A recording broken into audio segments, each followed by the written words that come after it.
record. So yeah, the original idea for the podcast, which will now be like a series of conversations, was redefined, because I've been on a big personal journey of redefining how I see success and beauty.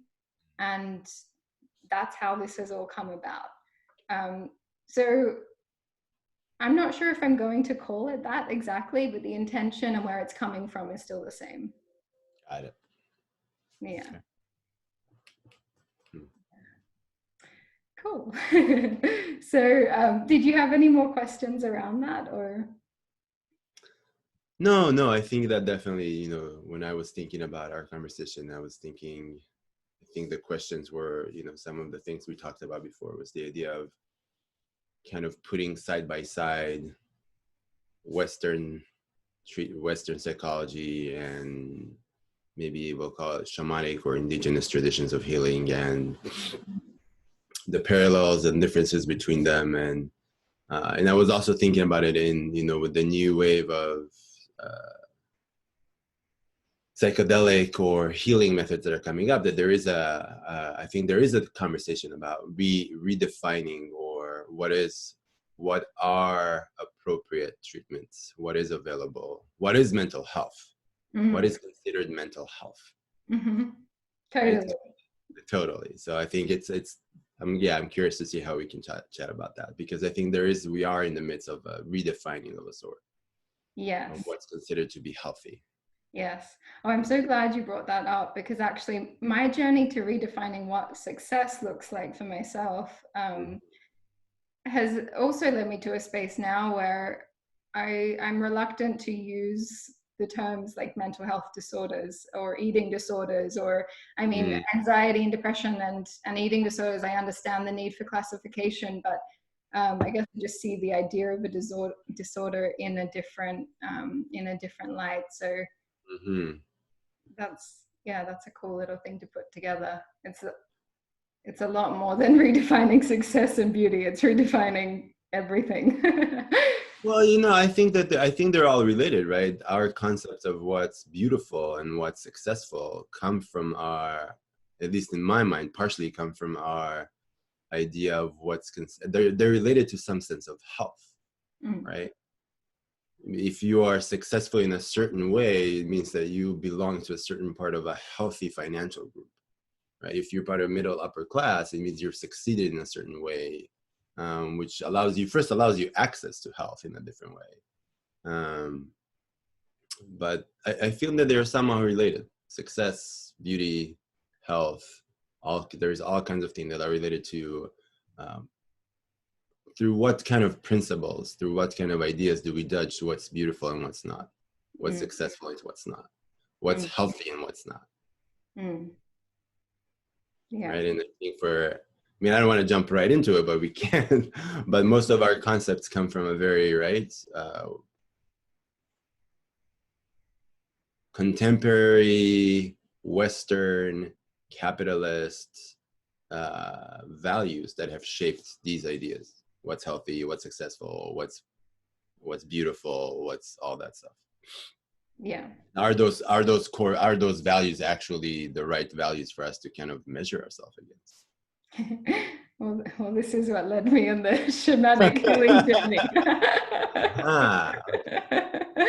So I'd love to, I know we'll come back to that, but I'd love to start now with just giving a little bit of context with how I found you. As I said, I don't want to do a formal introduction, even though unless you want to give one, but we'll explore and talk about your work and your journey as well. But for anyone who's listening, how I found Ido was through a conversation on the podcast Psychedelics today. And you were talking about your project, the Integration Circle, supporting people in the integration of ayahuasca journeys. And I'm really interested in your background in clinical psychology, or your work as a clinical psychologist, and the integration of that with obviously having experience and applying that knowledge to the less Western, less mainstream healing approaches. Right. Yeah. So where I would love to begin with is what you almost mentioned before. Just where are you now and how are you amongst this situation? Yeah, I mean, we are recording this in a very interesting, well, we're all going through this very profound ripple in reality. I am in San Francisco right now. Mm-hmm. It's, I'm at this moment, I'm feeling pretty grounded inside this whole situation. I think, you know, I say this jokingly, but it's only like 50% joking. I'm Israeli. I came here about 10 years ago, and I think coming from a collectivist culture that is trained in trauma, I can see that my response to this is a little, it feels like another trauma as opposed to like, something that's totally brand new. It feels like, oh, okay, my nervous system, my psyche kind of know to deal with traumatic events in some way, or been trained to deal with it, right? I mean, I was a child in the time of the Gulf War, so I know what it's like to run frantically into a closed room and, you know, be isolated for days at a time and put a gas mask on and just have, but basically have your reality being altered. Mm-hmm. But I think it's been a really, I mean, it's been complex. I mean, you know, it's been, I have to say I'm grateful to be in California and San Francisco, which are very, very conscious bubbles within the culture of the United States. So we went into quarantine and I'll do all the security measures like straight out when this started. Mm-hmm. So I think that definitely helps. There's a feeling of security here. I think that is that's not, it doesn't exist in other places that have been impacted by the virus. Yeah. Yeah, and there's, at the same time, it's been, you know, as a mental health work practitioner, and you know, it's been, I can say that it's been a very, very complicated and even extremely hard month, or almost 6 weeks for some people. Yeah. And Yeah. for others, it's been, you know, that's the thing. It's been really interesting to observe, because I think some people have the privilege and resources and capacity to kind of actually learn a lot through this. And for others, it's more about survival. Yeah. Mhm. I was going to ask you, when you mentioned security, if you see that most of your community that are living in a similar area are feeling that security, or if it is shaking I them. think it's a great question. I think it really, through my work and my observations, I think it really, it depends on a few things. I think it depends on, I've seen, I think people who have a history of undigested or not worked enough with their personal traumas, I think some people are having a much harder time, because this really threatens our sense of security. It's really threatening our sense of safety, not just physically, but for a lot of people also financially, which Yeah. is very, very real right now. I mean, as we're talking, I mean, I think in the US at least, they broke the unemployment levels that is bigger than the Great Depression. Wow. So that means that there are about 16 million unemployed Americans at the moment. Yeah. So there's just the level, like, you know, Maslow's hierarchy of needs, right? The first layer is really, really, really has been challenged and put into question for many, many people. So I think people with like a lot of untreated or semi-digested personal trauma who don't have a lot of resources, this is a lot harder. Mm-hmm. Let alone if you have, so that's one thing. There are a lot of very invisible communities right now that are really struggling. I mean, think about if you're an individual if you're reliant on AA, OA, any of the support groups for any addiction, those are, you can't meet in person. Mm. They all went online, which is very, very different than meeting your community in person and having human interaction. Yeah. So that's just, for those communities, that's change, let alone the isolation and insulation that comes with that. Yeah. So if that's something you suffered from before, you're sensitive to, that's definitely, I've seen it's heightened right now. Yeah. Yeah. So that, and obviously, individuals who are living in abusive relationships. I mean, you're locked with your abuser right now. Individuals with eating disorder. I mean, Yeah. being at home, having most of your day surrounded around food or cooking or stuff like this, or just being bored and have nothing to do can be very triggering. Yeah. So yeah, there's a lot. I think I think let alone if you're like, lower socioeconomic status, like your life has really, really been shaken right now. So I think there's that. But I've also seen, I think people who are a little bit more, who have had the opportunity to be more resourced, can still go through waves of a lot of emotions, but can find their way back into some sense of clarity and some sense of safety. Yeah. Yeah, I would love to just start with on that point of the people who are struggling in the situations you mentioned. Um, if you have any tips for things that can provide support and grounding when that, I think of it as the base chakra, but like that base level of security and stability is really being shaken, because obviously we are in pretty privileged situations, and I find myself really going into exploring like how I can be more focused on what's coming through creatively. And I know that's an incredibly privileged position to be sitting in, but for the people who are really battling with the day-to-day and those security and foundational needs, do you have suggestions or basic Sure. practices to meet them there? I do. I think the first thing is, and for me, and this is coming from my own personal history, is call on your support, reach out to people, talk to people, but not just call and have like it's great to just have a chit chat and just connect, but if you're really, really going through something, find a person that you can call and say, hey, can you just listen, or can we talk about what's going on with me? I'm really, really struggling. Yeah. I think that's an edge I've seen throughout this whole situation, where people are going through a lot, but they're not sure if, can I speak to people about this? Yeah. Will it stress other people out? Will I trigger them? Will I be judged? Will I be shamed? Right? Mm.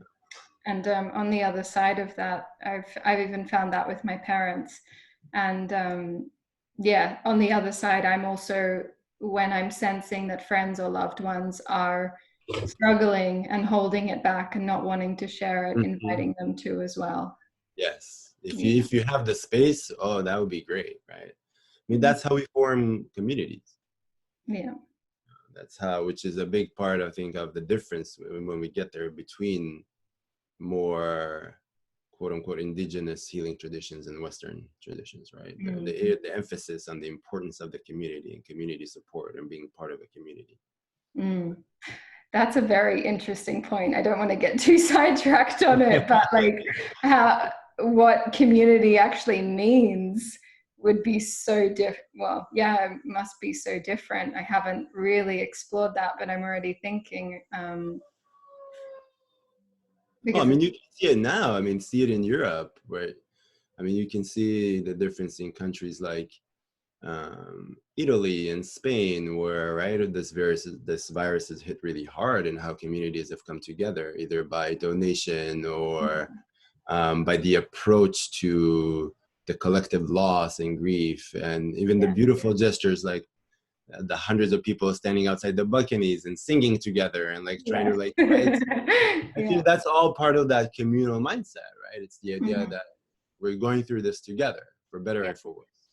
Yeah. So we're trying to pull it, right? And the idea, once you feel that you're part of something, I truly believe that it eases, no matter what suffering you have, it eases it just a little bit, Yeah. right? You don't feel alone in it. Yeah, exactly. That's a great point. And one of the questions that I had from my community when I asked about this conversation was how to cope with loneliness. So that speaks to that exactly as well. Open up and create spaces for others to open up as well. Exactly. So reach out to your community.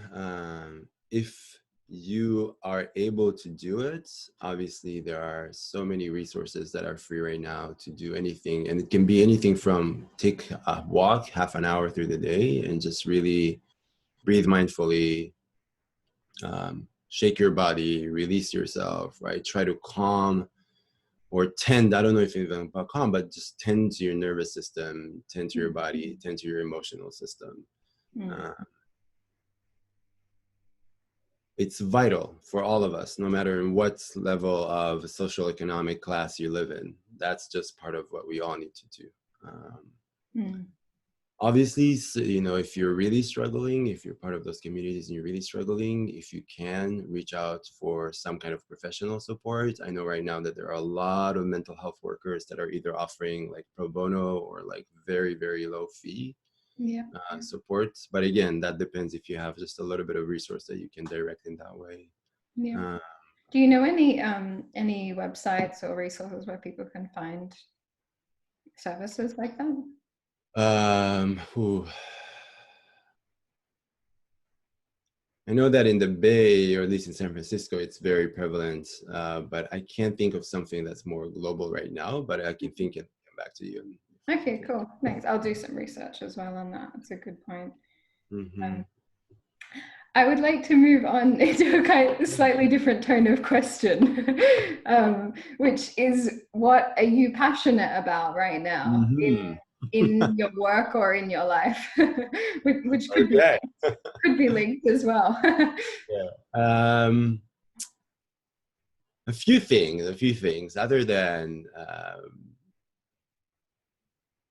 in my what I'm passionate about in my work right now is, I can definitely say, is this situation has brought, like you said, for some of us, who are able and are privileged, there's also a creative potential in this, I think, right? And through looking at what this situation is highlighting as far as what we can do better, what needs to be changed, and also just having a little bit of space to kind of let our creative mind just kind of go.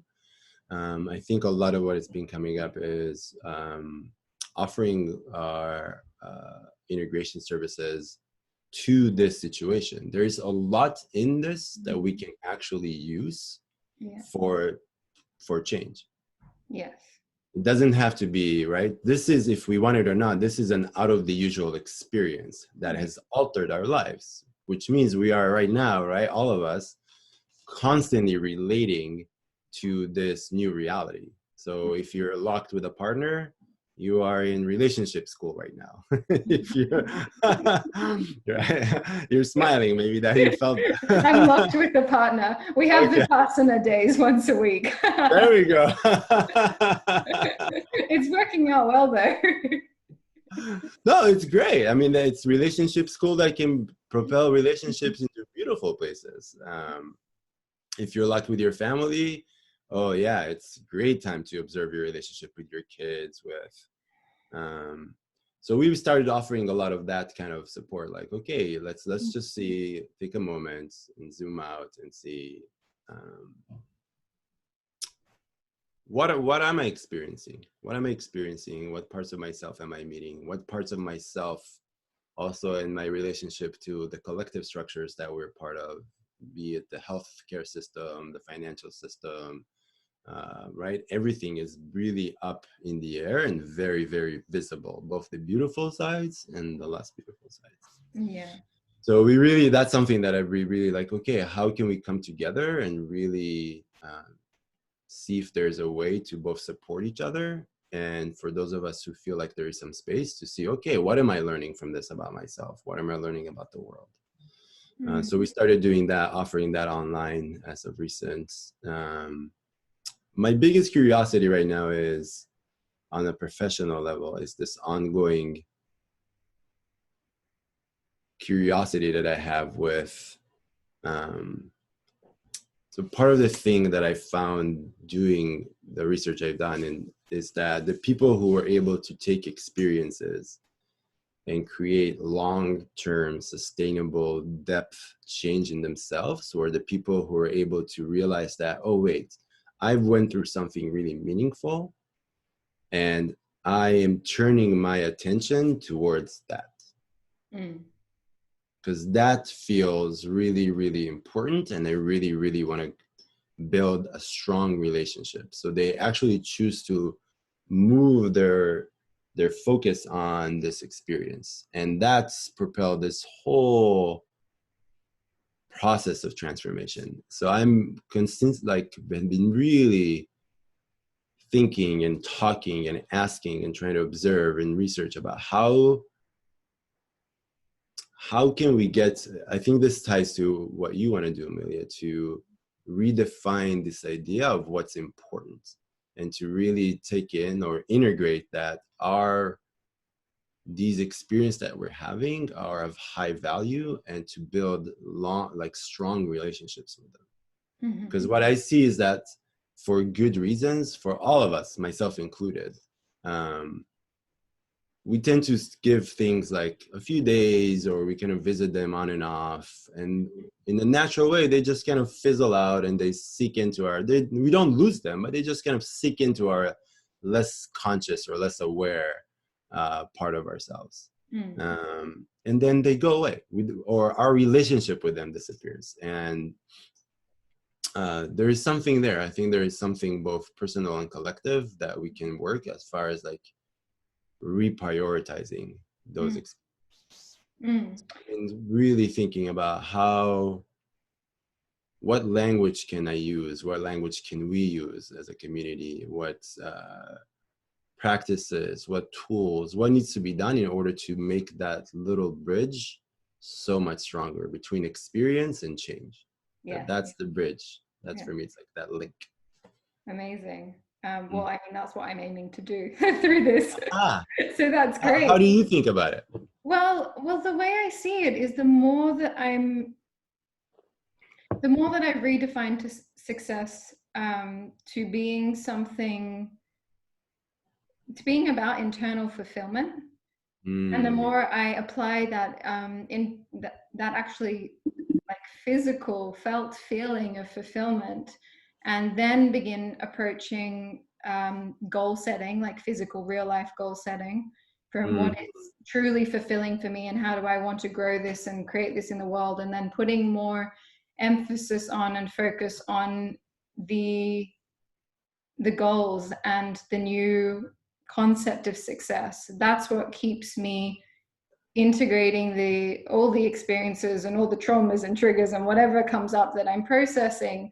It keeps me focused on transforming whatever comes up and moving towards my goals, because I've redefined this concept, and it's so meaningful to me that it keeps me moving forward. So what I'm hoping, thank you. And what I'm hoping to share through this is opening a conversation that can help people redefine for themselves what those anchors might be for them. Because I think when the anchor is strong of why we're moving forward, then it's going to help us keep moving forward. No, I love what you're saying, because you're highlighting something I think really important, which is there is some link, right, between our deeper authentic self, right, that part, that very alive, I don't know, you can call it authentic soul, you can call whatever you want to call it, right, but that part where that aliveness and creativity and vibrancy that you're talking about comes from, and our traumas, our triggers, our past experiences, right, they're interlinked in some way. And I really appreciate that you're it sounds like you're advocating for the movement of both, that they come together, right? Take care of one, freeze the other, free the other, take care of, right?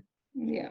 As opposed to, oh, let me get rid of all of this so I can just focus on this thing, on the fulfillment and creativity and success and all that. and just No, it throw doesn't, away all it the other doesn't work like that in my experience. It's not possible. I think I found the ways to process trauma through seeking the goals and the fulfillment. It wasn't what I was expecting to find, but it's been incredibly insightful and useful, and yeah.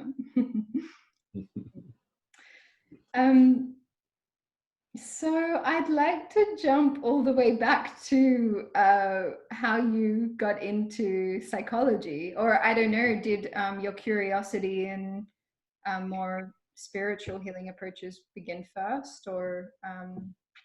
Oh wow. I think psychology, well, maybe they came in a way together. I was very I remember being a child and I was so fascinated with, why do people choose to act the way they do?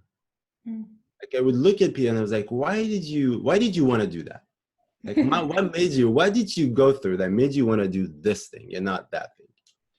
And I remember just being fascinated with that. Like, I was, when I thought about this question, I was having my own, like, kind of walk down memory lane and thinking about how I used to be fascinated as a young child with coming of age books, even before I came of age, because I think in retrospect, I used to love reading about other people's internal world. Like reading, those writers that write about, how about the inside of a child's thoughts and their feelings and their inner tribulations and trials and the beauty and the love and the romance. And there was something so beautiful and fascinating and curious to me. So that one, and on the other hand, I grew up with a family that has a lot of medical emphasis. Both my parents are part of the medical field, and so the conversation of human suffering has been part of our house since I can remember myself. My parents coming back from work and exchanging stories about something that happened in one of the wards with a patient of theirs or something like that, or just seeing them like feeling like coming back from a hard day. So, the human suffering has always been a part of our household. And I remember being 14 and like feeling strongly, I already knew that I wanted to work with people and I wanted them to have a happier life. That was the first thing. And I thought, being pressured by my parents to like follow in their line, I was like, okay, I'm gonna be a plastic surgeon. I'm gonna fix. No, this was the rationale. I was like, if I can help people fix the thing that makes them unhappy, and then they'll be happy, that's what I want. Did you become a plastic surgeon? Did that happen? It took exactly a few months. And I don't remember exactly what I read or saw, but I was like, oh, that's not gonna work. That change has to come from inside. And then once I put those dots together, I think I was 15 at the time, and I was like, I'm going to be a therapist. I'm curious if you can remember at 15 what put those dots together for you, because I know people who are much older and are still getting plastic surgery and are not happy. Right. I think it's, wow, I wish.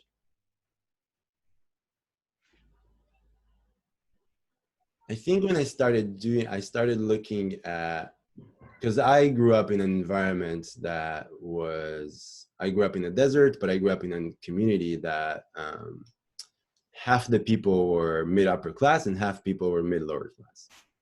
And so I would have exposure for both. And I remember seeing both people who are and being influenced by self, being a teenager, like an adolescent teenager, and like, you need to look a certain way, you want to feel attractive, you want to be popular, right? All these things.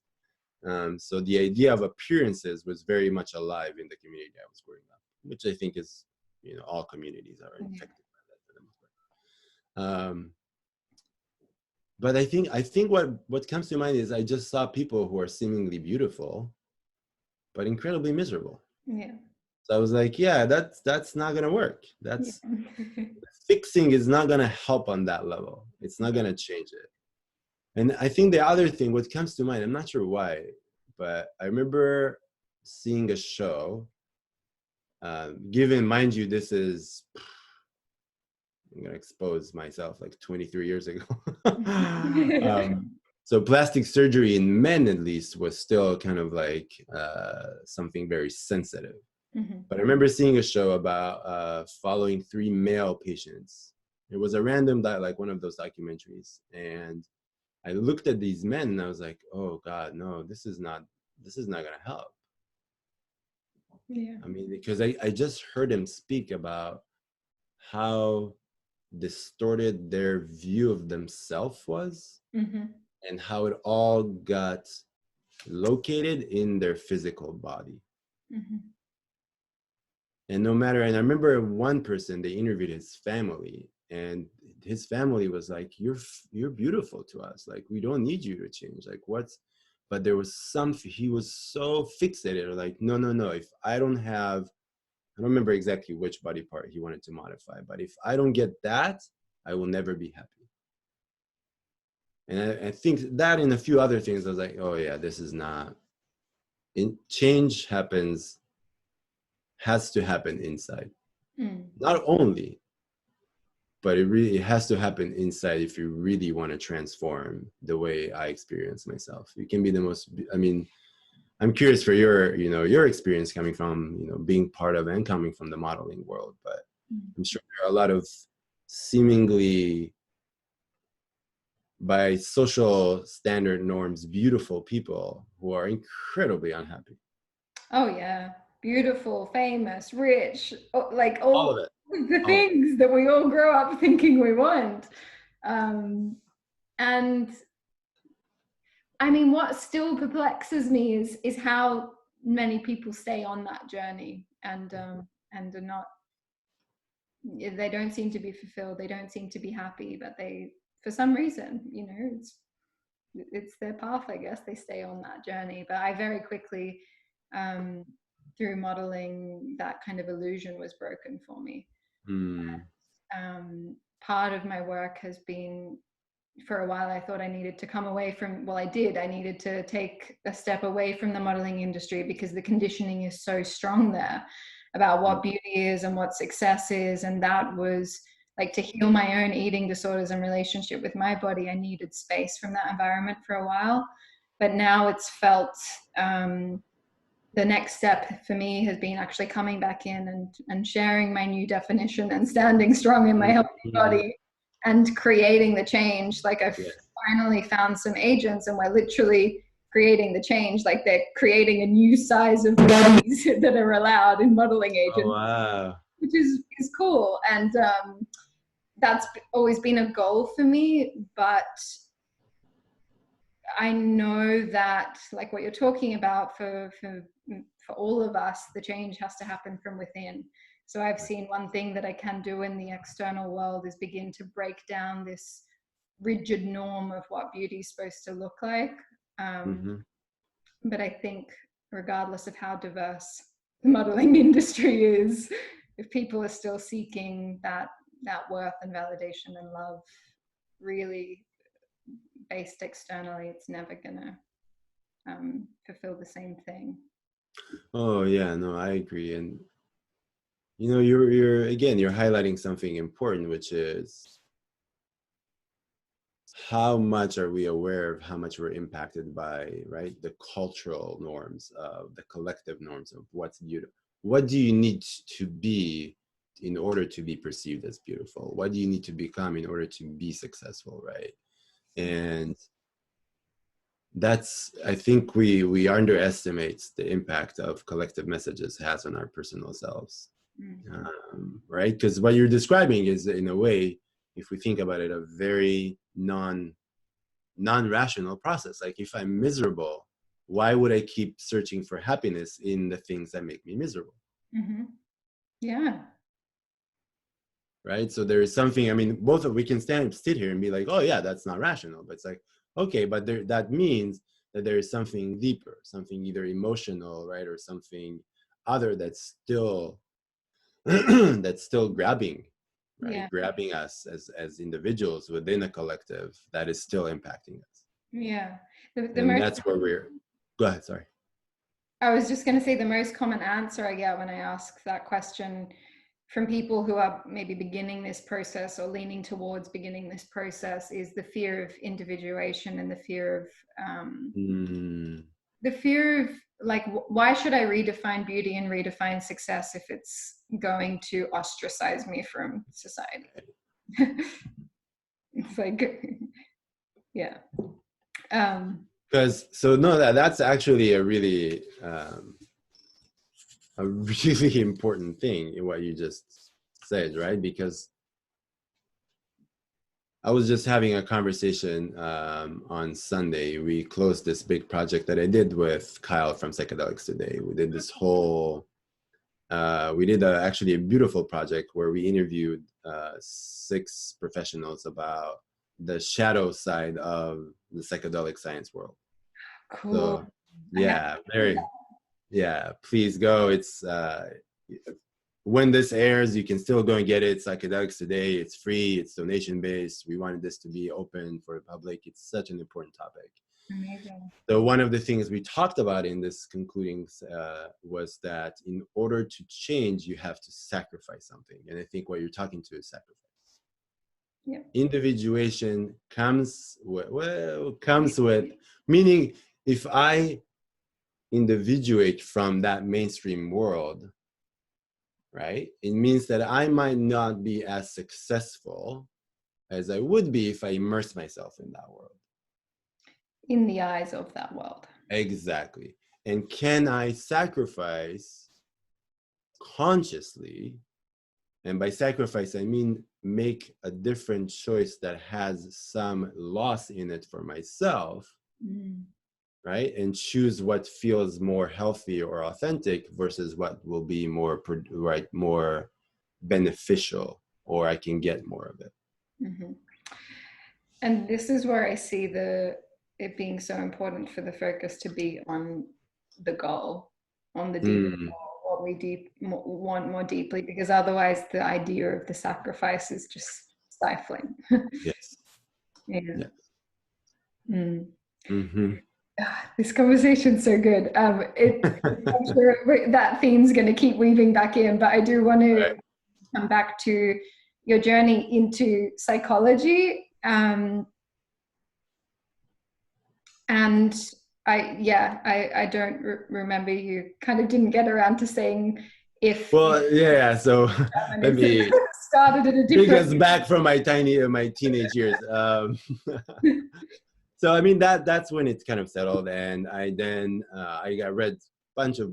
I started like divulging books about psychology, and when I went into the army, actually, that opened up a lot of my spiritual practice. I got really deep into Buddhism when I was in the army, and I started practicing yoga when I was in the army. Was that part of the army training or? No, I wish. It was a direct response to being suffering inside of a very inhumane system. And because there was a part of me that throughout all that 3-year journey in Israel, army is mandatory. You go for 3 years if you're male, 2 years if you're female, except for certain roles which you can do 3 years. But there was a part of me that throughout all that experience was like, this is just wrong. There's so many wrong things here. And that opened me up to wonder about, to see the inhumaneness, and it started shaping who I wanted to be. And I also needed to find a way to bring myself into what I knew was me inside this kind of like, when we're inside a very, very challenging environment, how do I come back to myself? How do I come back to myself? So meditation, Buddhism and meditation was the first step, and then yoga came right after. And I remember being in my room with my roommates and just doing yoga, and them looking at me with like, but it's, it was interesting because, and I'm lucky because I was surrounded by people who we would make fun of each other, but also they were actually curious. And they're like, okay, well, what is this thing? What is this thing that you're practicing? And then when I left, when I finished the army, I went to travel in Asia, mostly in India, and that changed everything. It was very clear to me after India that the only psychology I want to learn is a psychology that is holistic, in the sense that the somatic, emotional, psychological, and spiritual are part of the practice. Mm-hmm. There is no, because I was like, how can you treat a person, truly treat a person, if all these dimensions of existence are not part of the conversation? Mm-hmm. And had you studied psychology at university or somewhere else before I that? did. So when I came back, I did my undergrad in Tel Aviv in psychology and sociology. I majored in psychology and sociology. Okay. Um, And did they satisfy that desire for a holistic approach? no, Okay, because I that's do. where Well, it's I started a psychology degree. uh-huh. So what was interesting is that it did in some way, because I was lucky to be in a college that had courses like child development through Harry Potter. So I studied child development through the books of Harry Potter, from a Jungian perspective and a child development perspective. Oh, And it wow. was mind-blowing. Yeah.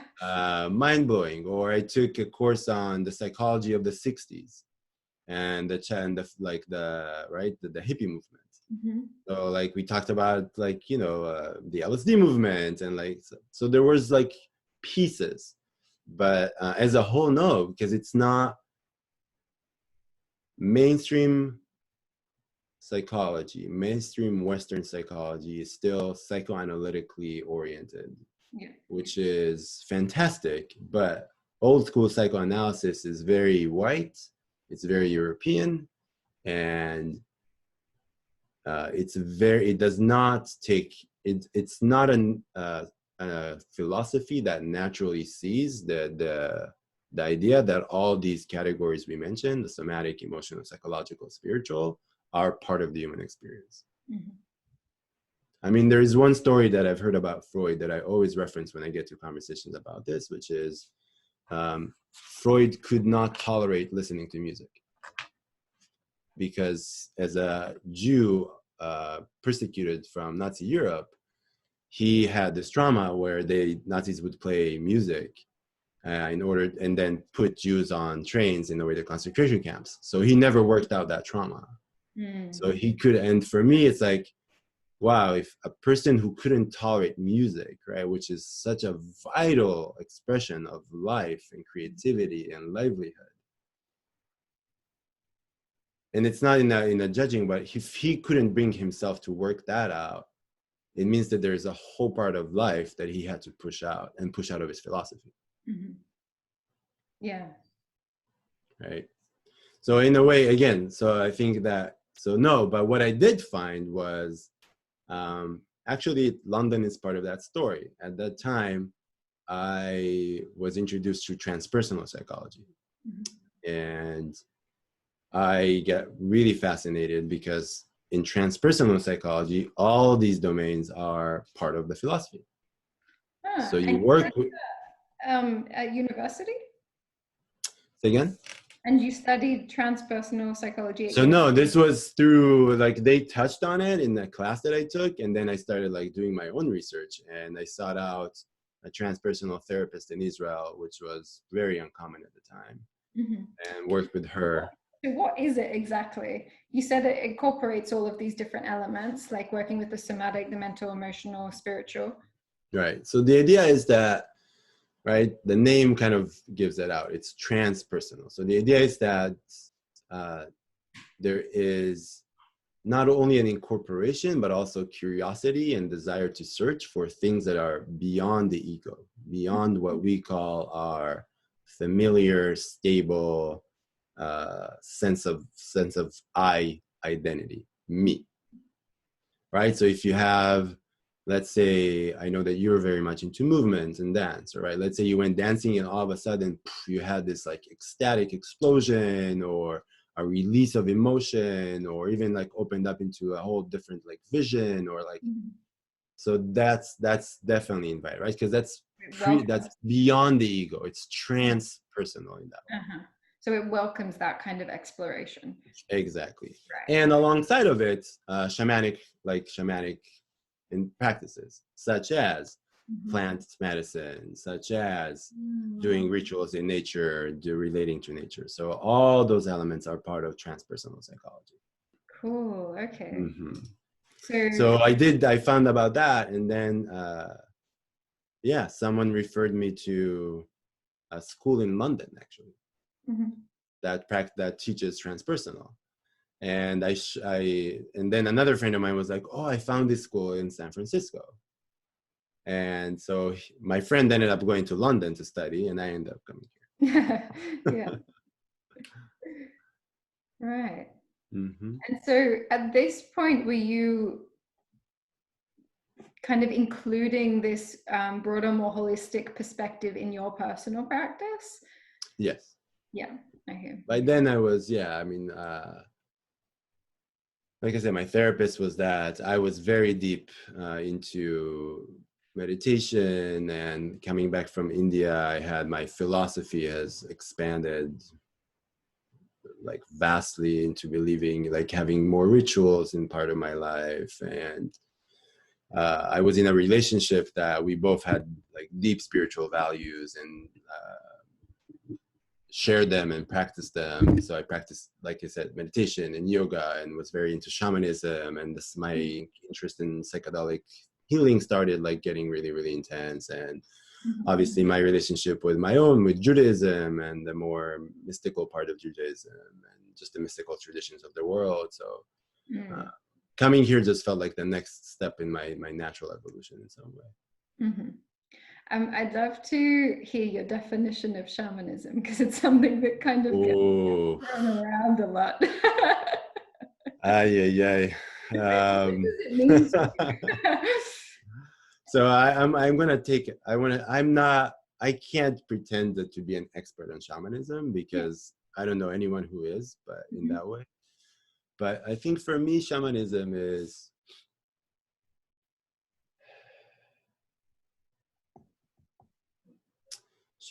is a philosophy that is embedded in our relationship to nature, to community, to the idea of multiple modalities of healing,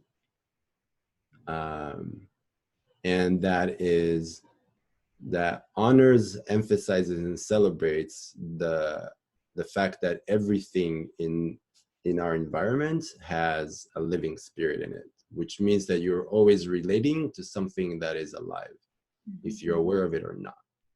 Which then means that every interaction is an opportunity both to be a giver and a recipient. And you're also being a teacher and a student. And within the world of shamanism, right, there is this idea of, let's say, like entheogenic shamanism, right? So that's the idea of that in the Amazon, there is about, I think, 90,000 types of healing plants. So the idea that there is, right, healing comes from using plant-based substances, which does not just plants like ayahuasca or ibogaine or psilocybin, or like altered states that alter your state in a way that's so profound. But other plants, there are so many plants and plants ingredients and healing plants in the Amazon. It's just like overwhelming.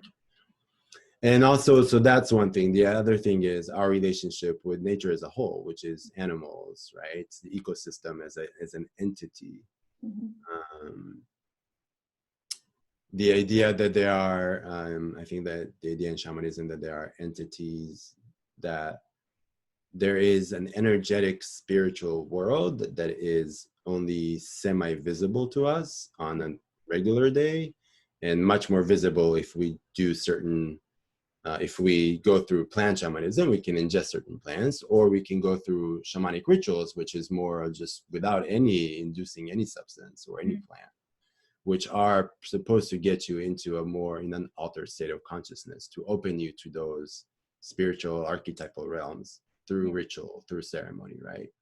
Yeah. So like vision quest can be one of them if you think about as far as shamanism, right? So then the Native American tradition, you go out into the wild, you fast for 3 days, and something opens up, right? Sweat lodge is another one, which is a way to kind of detoxify the spirit and reconnect with like the bigger realms. Yeah, and I think the other big part that feels important is, again, like we said, is the idea that healing is seen, like the emphasis on community, the tribe in shamanism. Healing is also very holistic in the sense that you don't heal just one part of the body, right? Like Chinese medicine, you heal everything. Mm-hmm. So if you're hurting in your chest, right, there's a good treatment. You get treatment that's for your abdomen and your throat, because they're closest to that, or some other part of you, because the idea is that, right, the individual is a symptom of the collective. So if your heart hurts, it means that maybe there's other things in your body that are out of alignment. Mm-hmm. Which is the same as, wait, if one of our tribe members is like ill, how is that a reflection of the community? Mm-hmm. Right? What's going on in the community that individual is maybe representing for everybody? So the healing has to happen together. Yeah. Wow, that side of it, I mean, I feel like we've totally lost touch with. I was actually thinking about that this morning, and it's always been kind of indirect motivation for me that's just felt true. Like the more I can heal myself and find my truth, it just makes sense that serves the collective. But it's not something that is very openly acknowledged, I find, in society so much. Exactly, which is right. That's how why Western Western healing system has departed from that. It's all about I healing, right? Yeah. Someone that I deeply appreciate his work that talks a lot about that is, I don't know if you know Dr. Gabor Mate from Canada. Yes. Okay, so yeah. So he talks a lot in his work about the idea that addiction is a symptom of a sick society, not a sick person. Yeah. Right.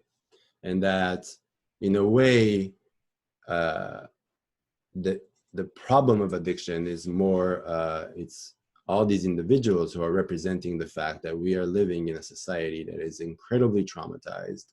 There isn't enough resources. There isn't enough value to channel resources to take care of ourselves on a mental, psychological, spiritual level.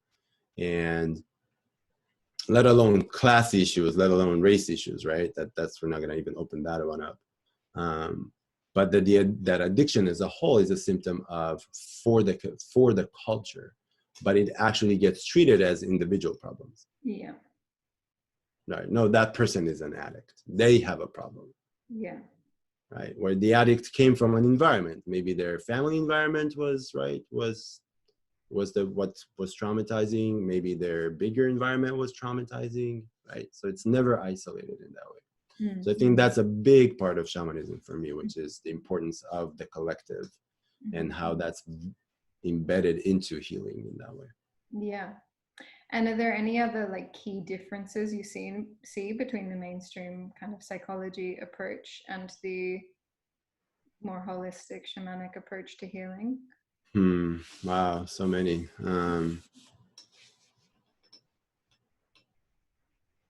Differences.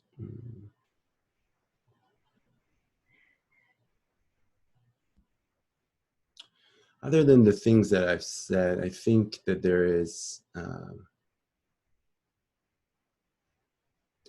think what comes to mind is the idea of practices and rituals, in the sense that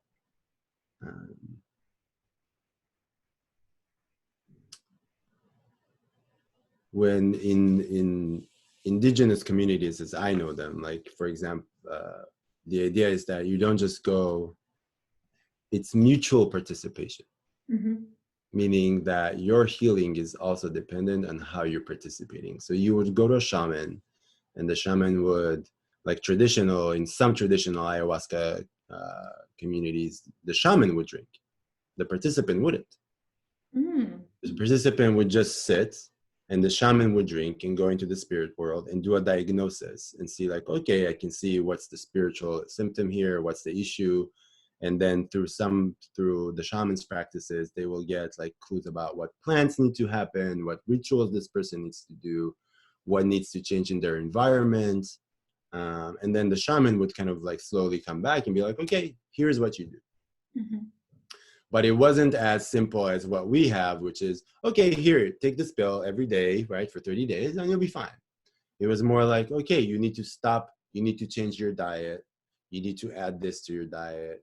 I need you to go into the forest and sit for half an hour in the forest every day, or go bathe in the, right?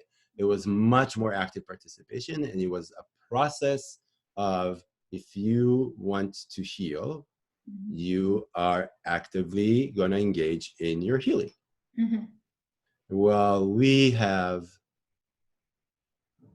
oriented, or some part of Western medicine has oriented itself towards, right? It's like what I call instant coffee medicine, right? It's like, okay, I have a problem. Let's do the surgery. Let's find the pill. Let's find that one thing experience, kind of burst through. Yeah. Get back to work. And I don't have to deal with it anymore. Yeah. Which is, I think about it, which is like, what's the message we send to ourselves when we do that?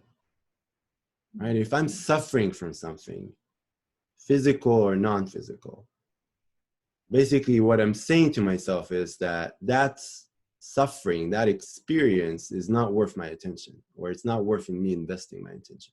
Now, we're not saying that consciously to ourselves, but that's what we're saying, right? If I have a childhood trauma, for example, in which we're in certain situations, I start feeling ashamed, right? When I go out with a bunch of people and I don't know, something happened, like I see they're all like having a good time, but for some reason I can't, I start judging myself, right? And in that moment, instead of what I'm telling myself is that my experience is bad, it's judge-worthy, as opposed to like being curious and being like, wait, why am I feeling this way? What is going on for me? Mm-hmm. How can I sit and hang out with this pain, with this repetitive pattern that I have, and try to actually relate to it and understand it? Yeah. Right? So what I will do is I will label it as anxiety. I will go and try to find something to get me out of this anxiety and go away. Yeah. As opposed to go deeper into it. Yes. Right? So I think that's another big difference in those, as far as like shamanism calls for active participation. Yeah. And I've seen this in the psychedelic movement too. I don't know if we want to go down that route, but I've seen part of what propelled me to my research is I was starting to observe this phenomena of like, I saw people come back over and over and over to do intense ayahuasca or other ceremonies and work on the same thing. Yes. And I was like, okay, that makes sense, but what's happening there? Yes. Well, I mean, that brings me to a point of interest that I have as well, which is, in a way, I've experienced this as well when people are going to shamanic spaces or to have an ayahuasca journey or something. It involves their active participation a lot more than going to the doctor for a pill. But exactly. At the same time, what I've seen and experienced in those spaces is the methodology and how the process is working is often not explained to the participant. And what I have seen with that and always been a bit confused about is it kind of limits the scope of active participation that the participant can then have, especially in the integration, which I know is mm-hmm. what. But it's interesting because I haven't really stacked it up as like it's still a lot more active to participate in a journey like that than to go to the doctor and ask for a pill. It's still a lot. Yeah. Honestly, Amelia, it can or it cannot be. I've seen people who came to ceremonies but with the same attitude of like, I'm just going to lay here and get treated. Yeah. And I've seen people being thrashed around in the ayahuasca's plane because there wasn't desire to participate, or they came out and they were like, holy crap, I realized that I need to step up my game. Like, I'm not participating. Yeah. But you're right. And I think just in a natural, when you sign up for a 6-hour experience, if you want it or not, you're going to have to participate. It's going to force you to participate in some sense. Go ahead. I want to circle back to that point about, well, I think it's very interesting how what can get people curious and actually wanting to be more active in their healing process. And also, are you okay if we go for 90 minutes? We didn't decide on a time. Yeah, cool. Yeah, what can get people more curious and motivated to become more active in the process, especially when it does mean bringing up the darkness and maybe meeting the darkness. But before getting into that, I'm curious if shamanism is recognized in academia.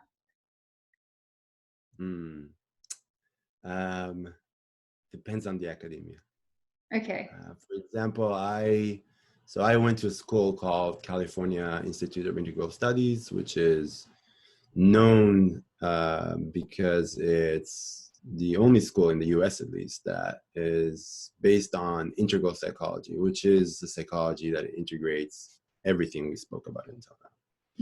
So for me, going to that school, I mean, I always said that school is like the closest to Hogwarts if you're a Harry Potter fan that you can find.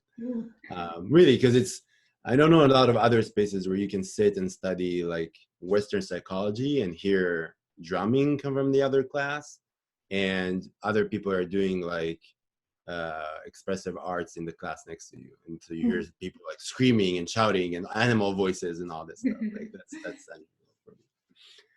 But in that school there was openness. Like I took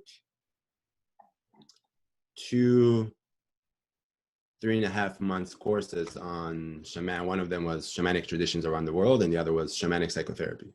Oh wow, shamanic psychotherapy. So that's a direct merging. Exactly, yeah.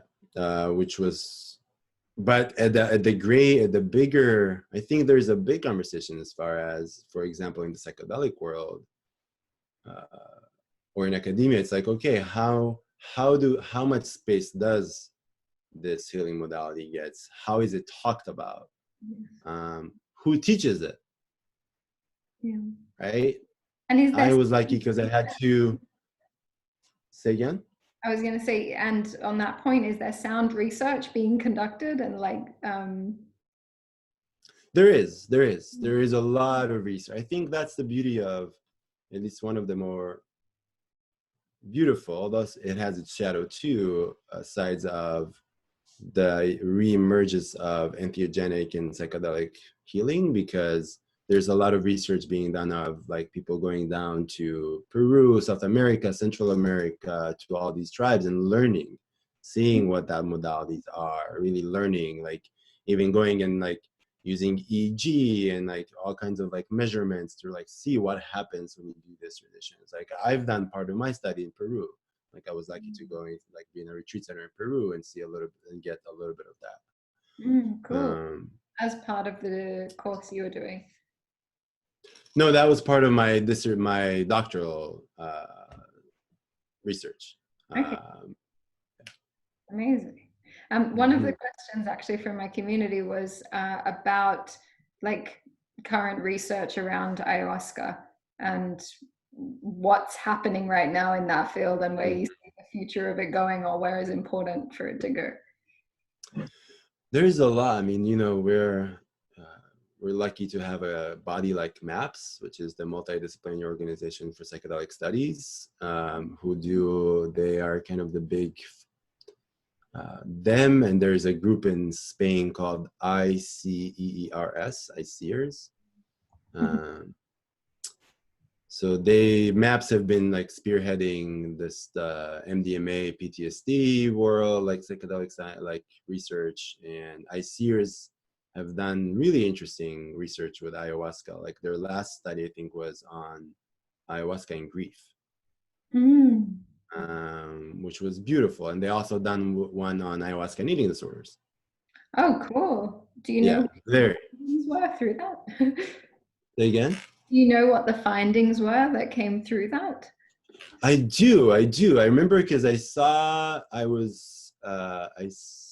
was in a lecture with both the women who conducted the study, Mm-hmm. and um, if I remember correctly, I think as a whole, most of the participants had either symptom decrease, like immediate symptom decrease, as far as their like triggers around eating and or binging and purging. Um, a big percentage of participants got information about what's actually fueling the eating disorder. Yeah. So going to be deeper than symptoms, feelings, but like okay, like the trauma or the dynamic, the deeper underlying dynamic that kept fueling the feelings and then the behaviors and then the symptoms, right? Yeah. So there's a lot of research done. I think as far as ayahuasca, what I know right now is that they're trying to utilize it for, I think the big two is addiction and trauma. Mm-hmm. There's a lot of there's been a lot of research done for how beneficial ayahuasca is for treatment of addiction. There is a center in Peru called Takiwasi that has been it's so fascinating. The center has been there for over 20 years. Oh, wow. And they are maybe the first ones, if not one of the first ones, to actually weave together Western psychotherapy and shamanic healing.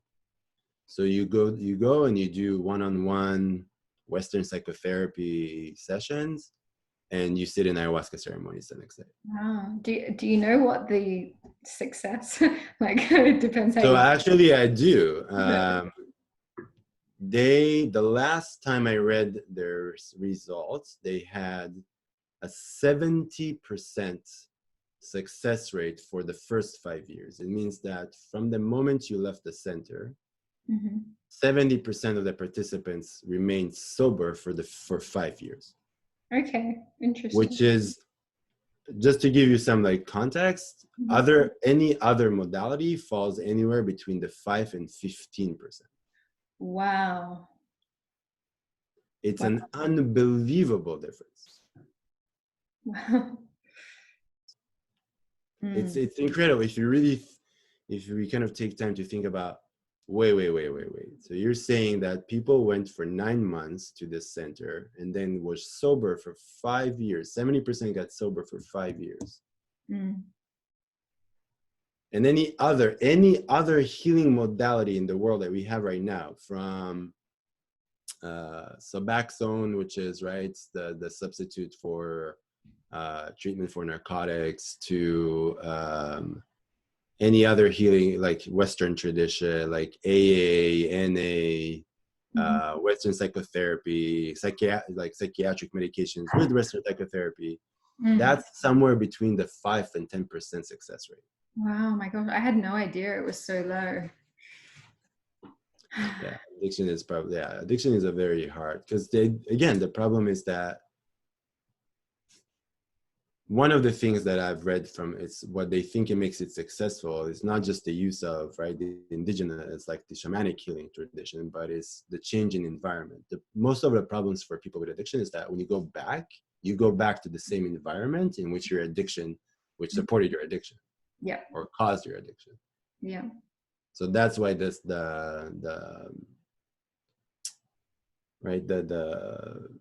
falling off the wagon rate is so prevalent, because you can do a lot of work and have resources, but if you go back to an environment that is pressuring you to go back to that, or is re-traumatizing, or is actually you're fooled by other people who are doing what the thing you're trying to avoid, that's really, really hard to continuously integrate and practice. Totally. It's funny, I'm thinking about kinesiology. It's where I started my repatterning process, and kind of unraveling the conditioning that I had. And there'd always be a phase after a kinesiology session where we'd worked on a belief pattern, and I would go back into the world and I would be like, okay, what's different if I have this new belief pattern? And I would find that would, of course, be tested by being in. What did you? So let me. this is the integrationist inside of me. Yeah. So what did you find helped you move from, like you said, experience going back to the outside world? In after an ayahuasca experience or after kinesiology experience For or anything. So this is what brought me to say that as well. Again, it's the anchor to what I want to create. Yeah, and not just mentally, but having a felt sense of that and being committed to that, and that coming from me. Like if one of the things I found when I saw psychologists when I was younger, in my teens, and when I started struggling with eating disorders and anxiety and family separating, is I felt like the process was very guided. There wasn't a lot of space for me to explore what was really coming up and find my own anchors and drive the process myself. And so that's what I also experienced helped me a lot in more holistic healing settings, being the active driver of the process too. So I think that's the key, but having the mental and then also the physical felt sense of the goal as well. How do you define that the physical felt sense? I mean, I'm curious. Yeah, for me,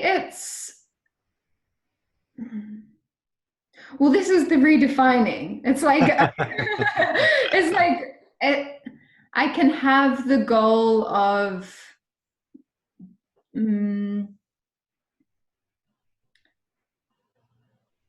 well, I can have the goal of buying a house, or I can have a physical goal.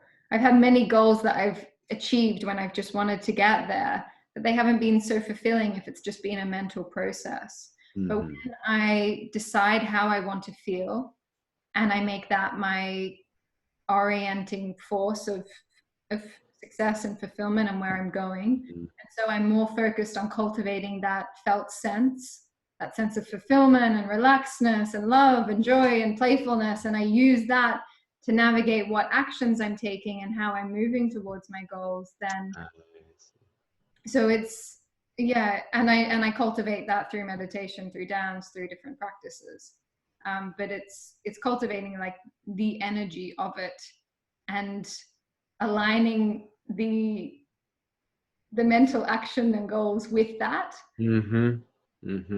Yeah.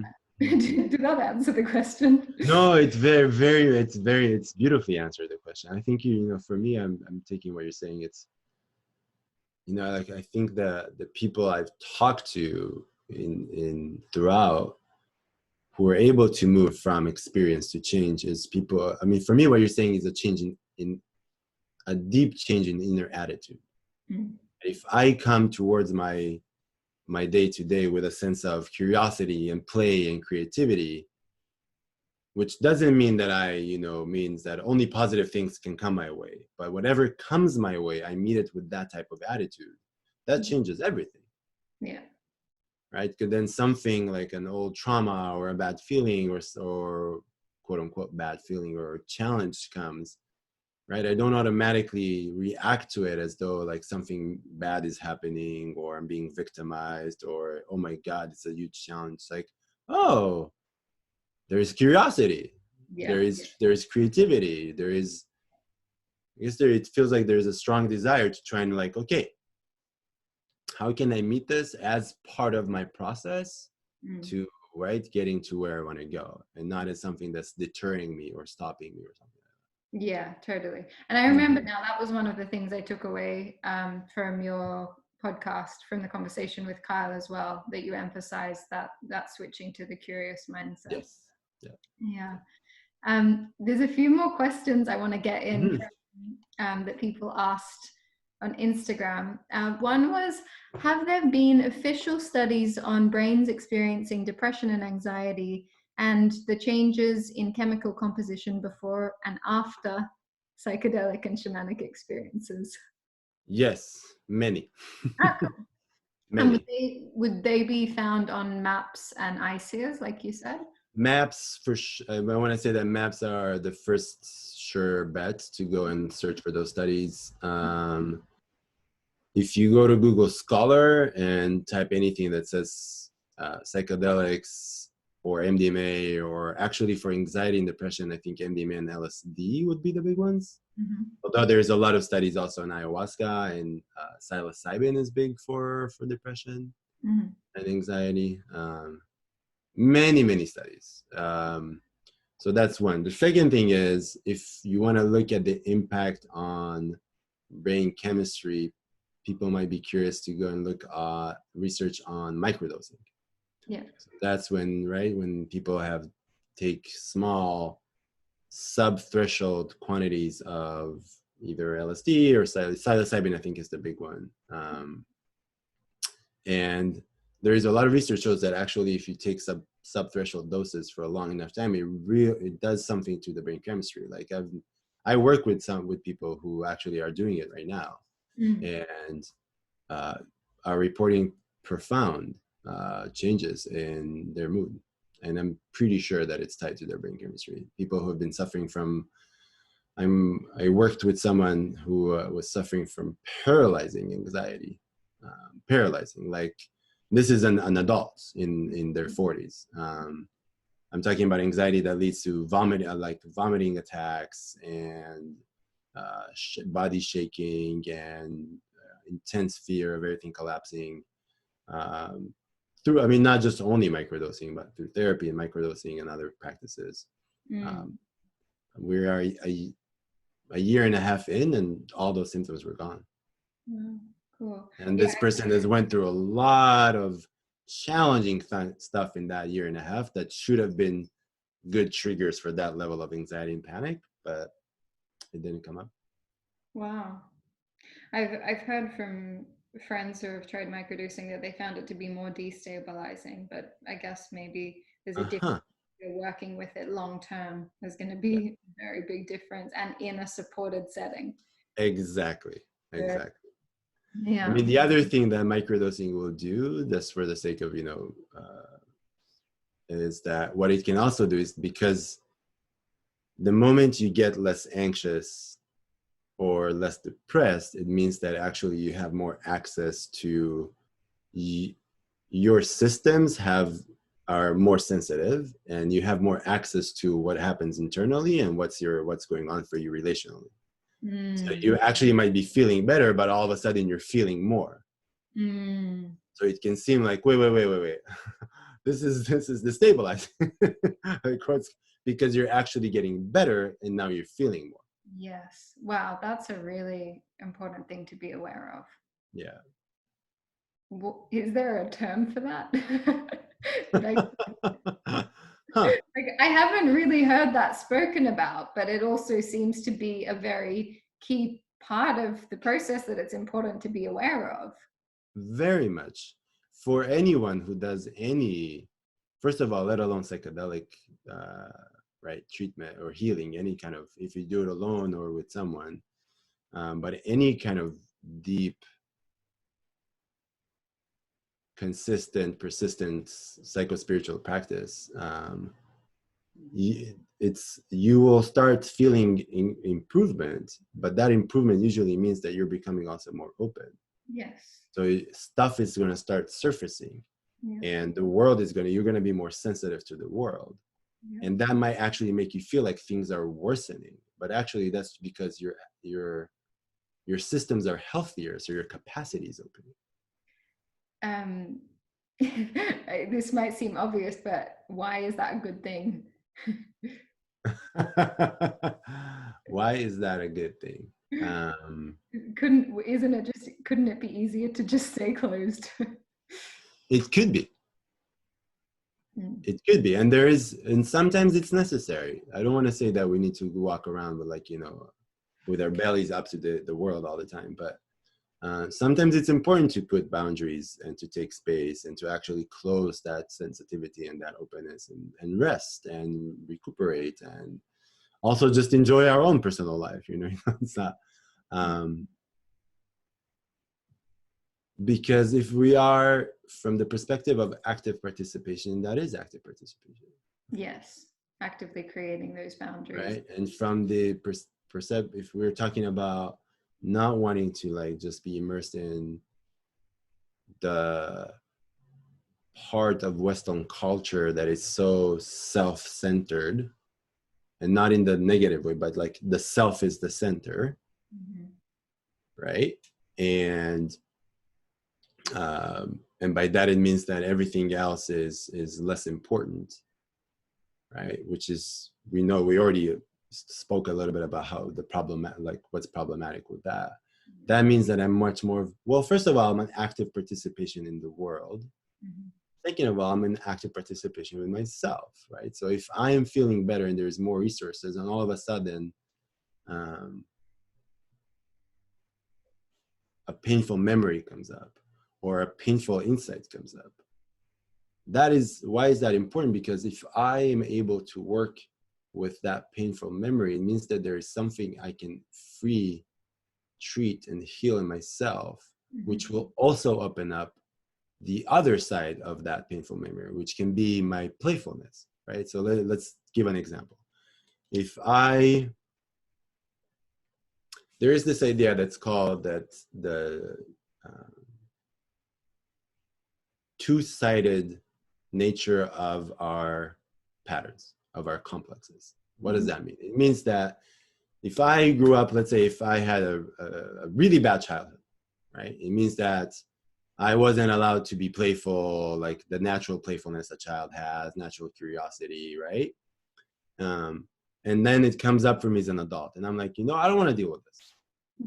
I don't want to deal with the pain, the sadness, the grief that part of me holds, that child part of me holds.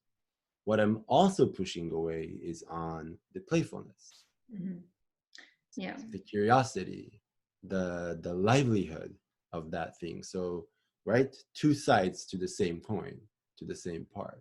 So if I push away I can push away on the painful part, but I'm also going to push away on that life part. Yes. So both sides will not get to be integrated. Yes. So that's why it's going to be important to like actually have access. And you're right. Sometimes it's okay to be like, okay, I'm done with processing suffering for today. Yeah. I just want to have some good time. Well, there were a few questions from people who like they're interested in beginning this process and they feel anxious and they're like, how do I prepare for it? How do I know if I'm ready? So I'm curious to hear your perspective on that. First, I think that personally, to have anxiety and fear before you going into an altered, any healing spiritual practice is good. It means you're respecting the experience. Right? If you think, one of my favorite words is awe, and awe is, right, it's fear and incredible amounts of anxiety or respect towards something. Not anxiety, excitement and respect towards something. Something about that feels really healthy to me. It's like, yeah, I don't know what's going to happen. But there's a part of me that's really excited. I want to figure out. And there's a part of me that's like, ooh, like, I don't know what's going to happen.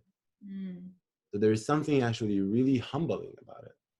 I mean, my first 2.5 years of being in that world were intense experiences of awe. Like, oh my God, is this what's going to come? Like, and at the same time being like, oh my God, like what's going to come? I'm fascinated. I want to be there. Yeah. So I think it's fine. Education is really important.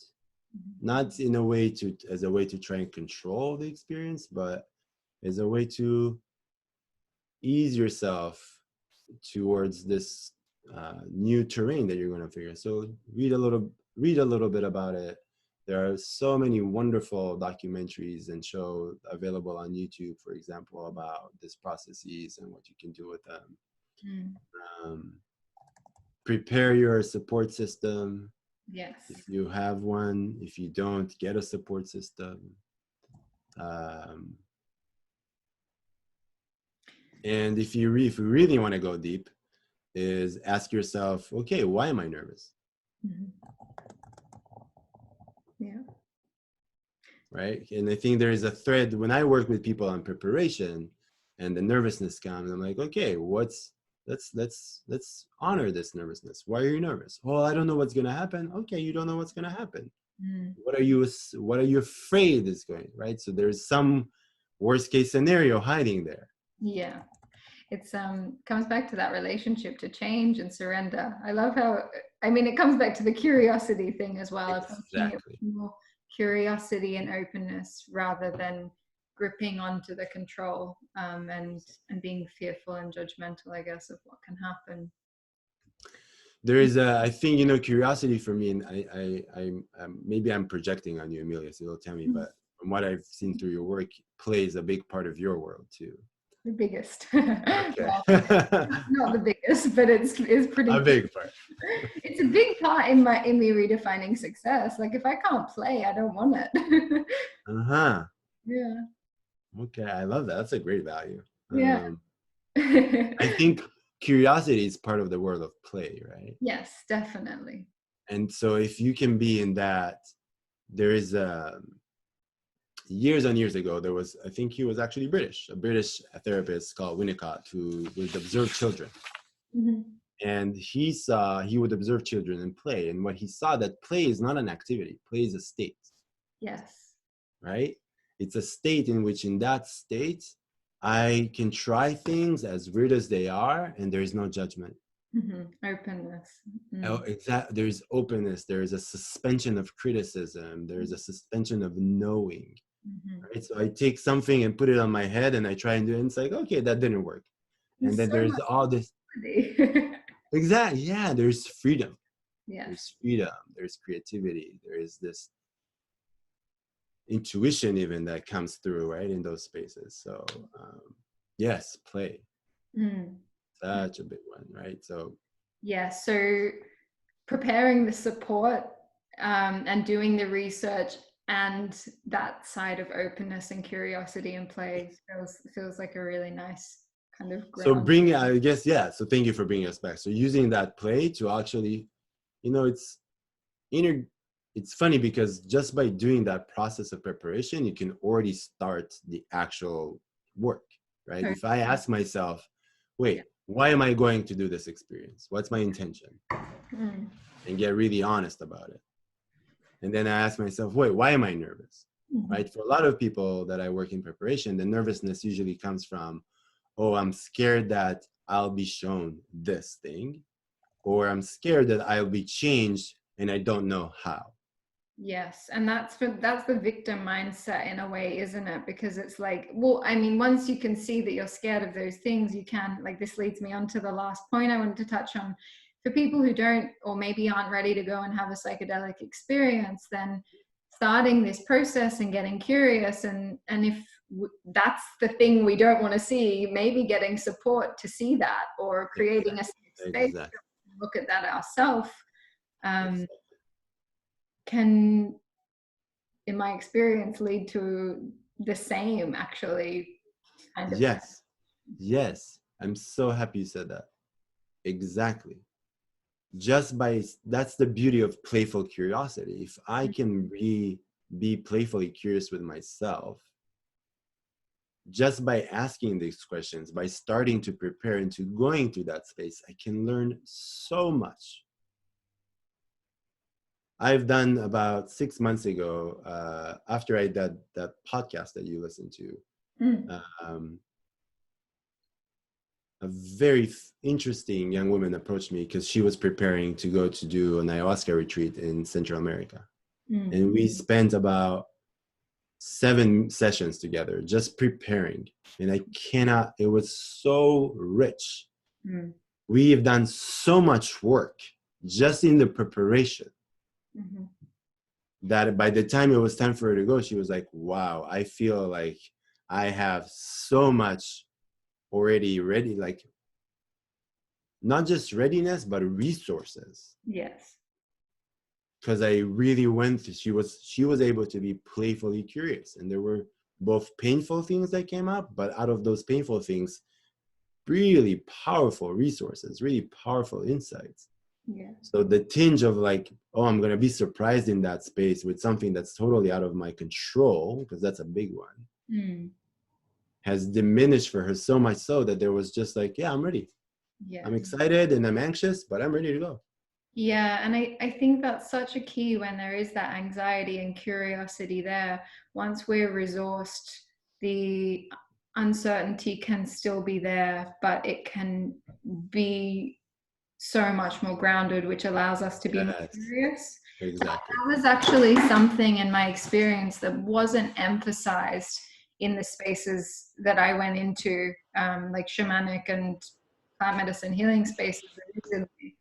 And I had to find how to ground myself and resource myself Mhm, to mhm. integrate the experiences. And so that is something I really wanted to emphasize and through this conversation as well, that there are, and that's exactly what you focus on with the integration circle, like there are ways to Exactly. resource yourself and to create that safety and foundation so that you can enter it with more curiosity and playfulness too. Exactly. And I do want to take this opportunity and the point you're making, Amelia, to say that the idea of doing integration with someone else is not that this person is going to tell you they're not going to interpret for you what happened to you. Mm. They're not the expert on your experience. Mm. If anyone says to you that they are the expert of your experience, by all means, like, be suspicious. Yes. I think the idea is being with people who have chosen to train, educate, have their own personal experiences, that they will walk with you through your process of making meaning and moving from inner integration to external implementation, which I really want to emphasize that difference. The inner integration is what fuels the external implementation, and they both have to occur. Yeah. I can integrate inside until smoke comes out of my ears, but it wouldn't be translated into action. Yes. If something is not right, or I can change my external reality as much as I want, but I will still be unchanged internally. Yeah. Right? So it's finding someone who will walk with you and can maybe shed some light on things that we don't know, or point to you like, hey, what about that part of your experience? What do you think about that? Can we, like, let's look at this. Mm. Right? So it's actually having a very relational experience of walking through what am I learning from this, and how do I create long-term sustainable change, as opposed to going to someone who's going to tell you, well, here is my interpretation of what happened to you and what you should do. That's not the point. That's not the point at all. Mm-hmm. Yeah. Amazing. Finally, All right. I just want to hear what success looks like to you. Oh, that's a great question.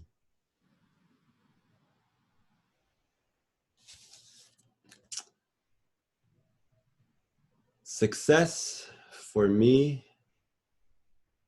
well, this is what came up, Yeah. is when I feel that what is my soulful, what I call soulful, authentic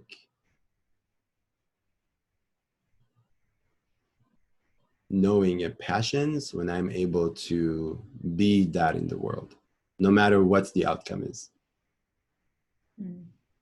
Like for me, like being,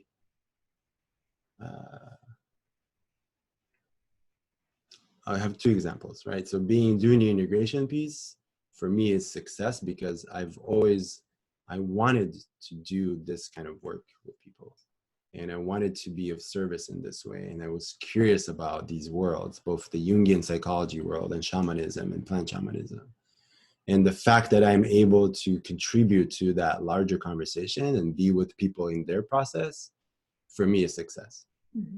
Because what I feel soulfully passionate about has manifestation. Yes. And it's not about, and I'm really not, and it's really, I work, it's a practice for it to be detached from external consequences. Like I don't have a moment of striving towards, like, oh, I want to get to here with integration and then I will be successful. It's like, no, as long as my passion can continue unfolding and be of service and I can execute it in a way that feels in integrity to me, that feels successful. So that's one thing that comes up. The other thing is really living my life according to those same values. You know, like I have with about 3 weeks ago when COVID was like really we were starting, I was going through a lot of anger because the values of being in the US there were some things that were happening in the cultural dialogue that I was just enraged by. The idea of, you know, they were talking about going back to work and with sacrificing the elderly. And I was like, what are you talking about? Like, and at some point after being rageful for about 3 days and like, you know, seeing that, I'm like, okay, this is not, I was like, okay, you can rage, but like, what are we doing with this? Like, okay, let's get deeper into this. You know, kind of working through my own layers of like asking myself, being curious and be like, okay, why am I so angry? Why isn't this anger moving? Am I grasping to something? Eventually I was able to get to a place of like, okay, if I'm angry about the way elderly are being mistreated, what is the creative activist act I can do? Yeah. And I was like, you know what? I have 3 elderly neighbors. I'm going to check on them every week and I'm going to do something nice for them every week as part of my contribution. For me, that was a successful outcome to that process. Yes, taking action from your values. Exactly. It was getting clear again, moving through the rage, getting clear on my values, finding that, and then implementing that integrated piece, right? Like, okay, you want to be of support? You want to care? There you go. It's right across the hall. Go. I mean, it usually is, isn't it? It's yes, it's a lot closer than you think it is. That's a good point. Amazing. Thank you so much. Thank you so much. This has been such a wonderful conversation. It's just so lively, and I think you're asking, you know, Amelia, I'm very excited for your project. I think you're asking such important questions and redefining such values that we don't talk about enough, that we need to redefine, like success and joy and fulfillment and health. So I'm very excited for you to keep going and for this. So thank you for channeling the need to have these conversations and being a voice for that. Thank you so much. It means a lot to hear that.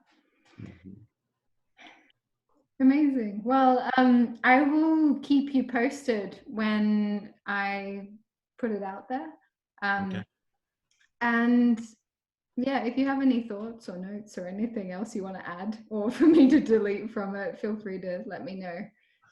I think the only thing I would want to add is that, you know, if people want to follow our work, they should just look us up, the Integration Circle. Our website is going to launch. I mean, I don't know, but maybe by the time this airs, but for now, we're on Facebook and Instagram is the best places. We started doing a lot of really amazing online thing, like both integration circles and interviews and workshops. So you don't have to be in the United States at all to kind of follow and participate and the idea is also creating a global community where we all come together and can support and educate each other and be of service. And so, yeah, look us up, the Integration Circle. If you have other questions, or feel free to approach me or us. Yeah, awesome. And I'll put all those links. I'll check them with you because I don't have the Facebook, but I'll put all those links when I post it as well. Thank you. Okay, amazing. Well, have a beautiful day. And thank you. You too. Stay safe. You too. Bye.